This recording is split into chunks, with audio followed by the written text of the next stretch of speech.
যাকাত আদায়ের জন্য নির্দিষ্ট করে ৮টি খাত আল্লাহ তাআলা উল্লেখ করে দিয়েছেন। এর মধ্যে ১ নম্বর খাত হলো ফকির। যে ব্যক্তি ওই পরিমাণ সম্পদ আছে কিন্তু যে সম্পদে তার চলে না, জীবিকা নির্বাহের জন্য চলে না, ওই ব্যক্তি হলো ফকির। ২ নম্বর হলো মিসকিন। আমরা মিসকিনকেও যাকাত দিতে পারবো। মিসকিন বলা হয় যার কোনো সম্পদ নেই, যে ব্যক্তি একেবারে নিঃস্ব, ওই ব্যক্তি হলো মিসকিন। ৩ নম্বর হলো যাকাত আমরা ওই ব্যক্তিকে দিতে পারবো যে ব্যক্তি যাকাত আদায়ের কাজে চাকরি করেন, কর্মকর্তা, তাকে বেতন হিসাবে আমরা যাকাত দিতে পারবো। ৪ নম্বর হলো বিধর্মীকে ইসলামের দিকে আকৃষ্ট করার জন্য। এই বিধানটা এখন চালু নেই।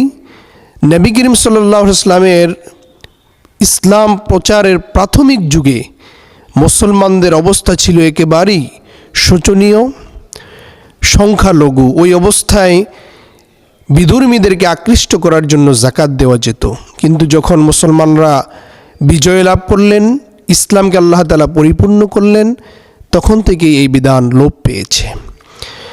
৫ নম্বর হলো দাস মুক্তির জন্য। দাস প্রথা তো এখন আমাদের দেশে চলমান নেই।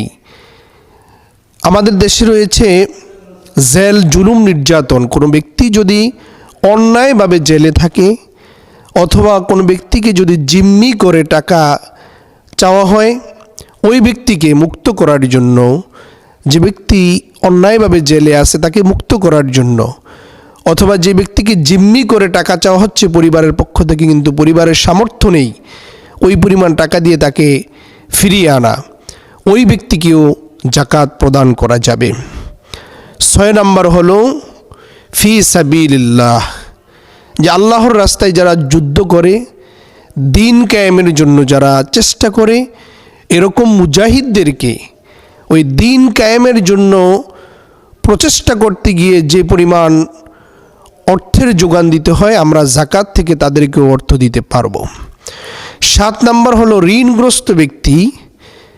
ওই ব্যক্তি যে ব্যক্তি তার মৌলিক চাহিদা পূরণ করতে গিয়ে দারিদ্রতার কারণে ঋণগ্রস্ত হয়ে গিয়েছে, আর তার পক্ষে এই ঋণ পরিশোধ করার মতো কোনো সামর্থ্য নেই, সম্পদও নেই, আমরা তাকেও আমাদের যাকাতের অংশ থেকে প্রদানের মাধ্যমে ঋণ মুক্ত করে দিতে পারি। ৮ নম্বর হলো মুসাফির ব্যক্তি।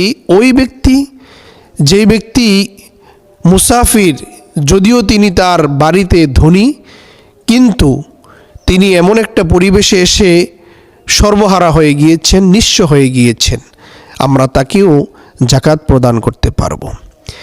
এই ৮টি খাত ব্যতীত অন্য কোনো খাতে যদি কোনো ব্যক্তি তার মন গড়া যাকাত প্রদান করেন, এতে তার যাকাত আদায় হবে না।